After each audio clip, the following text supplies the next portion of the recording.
warahmatullahi wabarakatuh. Perkenalkan, nama saya Nurul Hidayati dari program studi pendidikan bahasa Inggris semester 4. Baiklah, saya akan menjelaskan sedikit tentang penamaan dan pendefinisian dengan dosen pengampu yaitu Nefisma. Yang pertama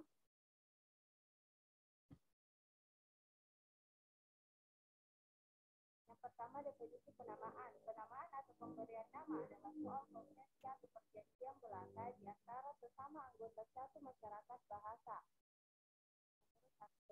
antara suatu satuan bahasa sebagai lambang, misalnya kata dengan sesuatu yang dilambangkan bersifat fenomena dan tidak ada hubungan wajib di antara keduanya.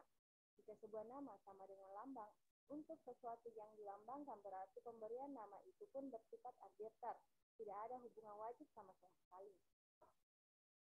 Misalnya, antara kata kuda dengan benda yang diartinya, yaitu ekor binatang yang biasa dikendarai atau dipakai menarik pedati.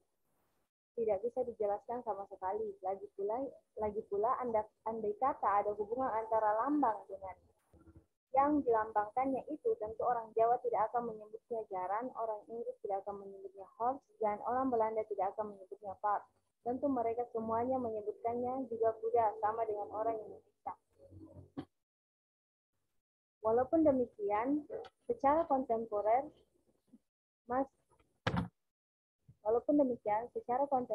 masih dapat menelusuri sebab-sebab atau peristiwa-peristiwa yang melatar belakangi terjadinya penamaan dan penyebutan terhadap sejumlah kata yang ada dalam leksikon bahasa Indonesia. Yang pertama, peniruan bunyi. Dalam bahasa Indonesia ada sejumlah kata yang berbentuk sebagai hasil peniruan bunyi.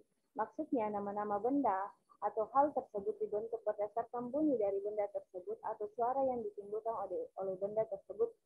Misalnya, binatang sejenis reptil kecil yang melata di dinding disebut cecak karena bunyinya cek, cak, cak. Begitu juga dengan tokek diberi nama seperti itu karena bunyinya tokek. Contoh lain, meong nama untuk kucing, guguk nama untuk anjing menurut bahasa kanak-kanak yang karena bunyinya begitu. Kata-kata yang dibentuk berdasarkan perubahan bunyi ini disebut kata peniru bunyi atau onomatop. Selanjutnya, bagian kedua. Penyebutan bagian. Penamaan suatu benda atau konsep berdasarkan bagian dari benda itu biasanya berdasarkan ciri khas yang dari benda tersebut dan sudah diketahui secara umum. Misalnya, kata benda kepala, kalimat setiap kepala menerima bantuan berisi 10 kg. Bukankah dalam arti kepala itu saja, melainkan seluruh orangnya sebagai satu kesatuan atau pars pro toto menyebut sebagian untuk keseluruhan. Contoh lainnya yaitu kata Indonesia. Dalam kalimat Indonesia memenangkan medali emas di Olimpiade. Yang dimaksud adalah 3 orang atlet panahan putra. Dosen pro parte menyebut keseluruhan untuk sebagian.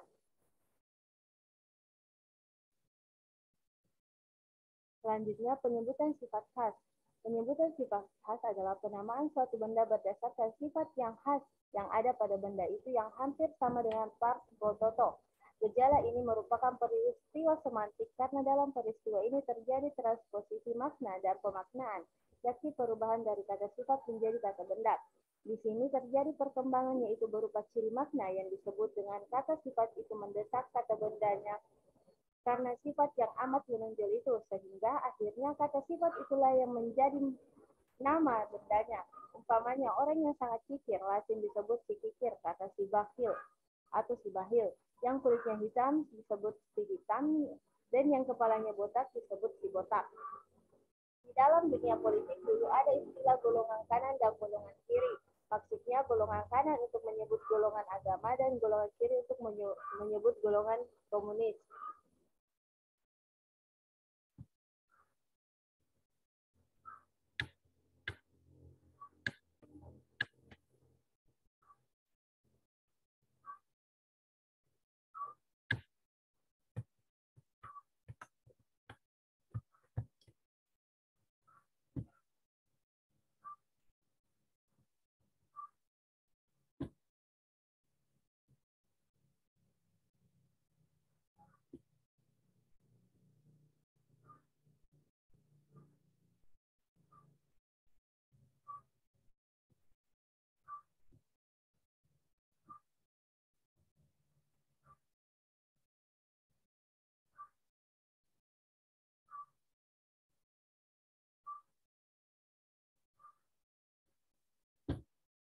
Selanjutnya adalah penemu dan pembuat. Nama benda dalam kosakata bahasa Indonesia yang dibuat berdasarkan nama penemunya, nama pabrik pembuatannya, atau nama dalam peristiwa sejarah disebut dengan istilah apelatifnya. Nama-nama benda yang berasal dari nama orang antara lain, kondom yaitu sejenis alat kontrasepsi yang dibuat oleh dokter kondom, mujahir dan mujair yaitu nama sejenis ikan air tawar mula-mula ditemukan dan diternakan oleh seorang petani yang bernama Mujair di Kediri, Jawa Timur. Selanjutnya dalam dunia ilmu pengetahuan kita juga kenal juga dengan nama dalil, kaidah atau aturan yang didasarkan pada nama ahli yang membuatnya. Misalnya dalil Archimedes, hukum Kepler, hukum Van der Ton, dan sebagainya. Selanjutnya tempat asal. Sejumlah nama benda dapat ditelusuri berasal dari nama tempat asal benda tersebut. Misalnya kata magnet berasal dari nama tempat magnesia, kata kenaria yang yaitu nama sejenis burung berasal dari nama pulau Kenari di Afrika. Kata sarden atau ikan sarden berasal dari nama pulau Sardinia di Italia. Kata klonya berasal dari kata eau de Cologne artinya air dari Fluen, yaitu nama kota di Jerman Barat. Banyak juga nama piagam atau prasasti yang disebut berdasarkan nama tempat penemuannya, seperti Telaga Kota Kapur, prasasti kedudukan Bukit, piagam Telaga Batu, dan piagam Jakarta. Selain itu, ada juga kata kerja yang dibentuk dari nama tempat, misalnya digulkan yang berarti dibuang ke digul di Irian Jaya, dinusakambangkan yang berarti dibawa atau dipenjarakan di Pulau Nusa Kambangan. Selanjutnya bahan. Ada sejumlah benda yang namanya diambil dari bahan pokok benda itu. Misalnya karung yang dibuat dari goni yaitu sejenis serabut tumbuh-tumbuhannya yang dalam bahasa Latin disebut Corchorus capricus, disebut juga goni atau guni. Contoh lain kaca atau nama bahan. Lalu barang-barang lain yang dibuat dari kaca seperti kacamata, kaca jendela, dan kaca spion, bambu runcing atau nama Sanskerta yang digunakan rakyat Indonesia dalam perang kemerdekaan dulu. Bambu runcing dibuat dari bambu yang ujungnya diruncingin sampai tajam, maka di sini nama-nama itu yaitu bambu menjadi nama alat senjata. Selanjutnya, keserupaan. Dalam praktek berbahasa, banyak kata yang digunakan secara metaforis, artinya kata itu digunakan dalam suatu ujaran yang maknanya dipersamakan atau diperbandingkan dengan makna leksikal dari kata itu. Misalnya kaki pada frase kaki meja dan kursi dan ciri-ciri terletak pada bagian bawah.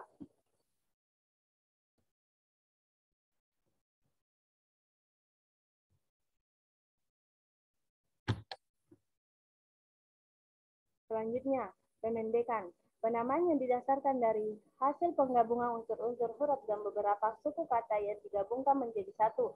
Misalnya rudal untuk peluru kendali, iptek untuk ilmu pengetahuan dan teknologi, dan tipikor untuk tindak pidana korupsi. Kata-kata yang termasuk sebagai hasil pemendekan inilah yang disebut akronim. Selanjutnya, penamaan baru. Penamaan baru dibentuk untuk menggantikan kata atau istilah lama yang sudah ada karena kata atau istilah lama yang sudah ada dianggap kurang tepat, kurang rasional, tidak halus, dan kurang ilmiah. Misalnya kata pariwisata untuk menggantikan kata turisme, dharma wisata untuk piknik, dan karyawan untuk mengganti kata kuli atau buruh. Selanjutnya, pendefinisian. Pendefinisian adalah usaha yang dilakukan dengan sengaja untuk mengungkapkan dengan kata-kata atau akan suatu benda, konsep, proses, aktivitas, peristiwa, dan sebagainya. Berdasarkan taraf kejelasannya, definisi diklasifikasikan menjadi 5. Yang pertama, definisi sinonimis, yaitu suatu kata didefinisikan dengan sebuah kata lain yang merupakan sinonim dari kata tersebut.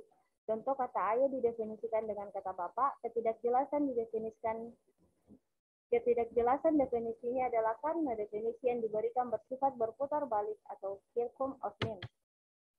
Selanjutnya, definisi formal.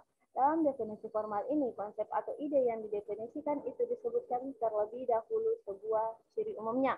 Lalu disebutkan pula sebuah ciri khusus yang menjadi pembeda dengan konsep atau ide lain yang sama ciri umumnya. Misalnya kata bis. Konsep atau ide ciri umum ciri khusus. Bis kendaraan umum dapat memuat banyak penumpang.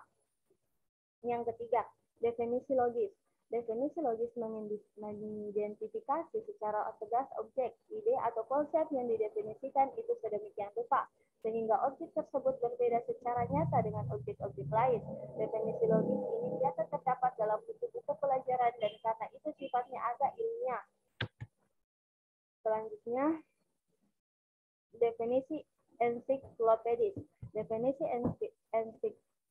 ensiklopedis lebih luas lagi dari definisi logis.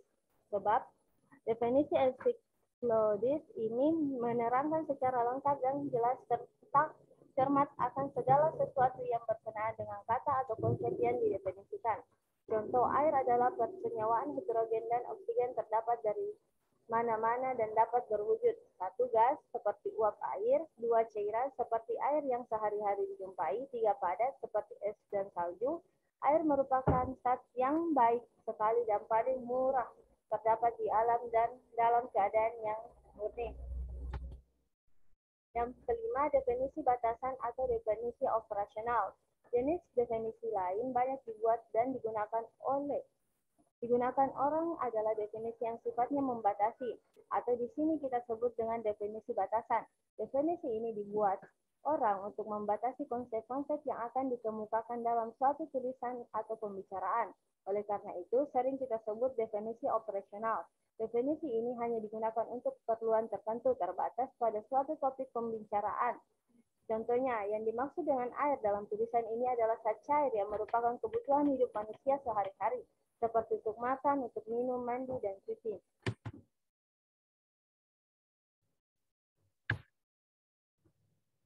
Itulah tadi materi yang sempat saya sampaikan tentang materi pendefinisian dan materi penamaan dan pendefinisian. Bila bisa bilil haq, fastabiqul khairat. Wassalamualaikum warahmatullahi wabarakatuh.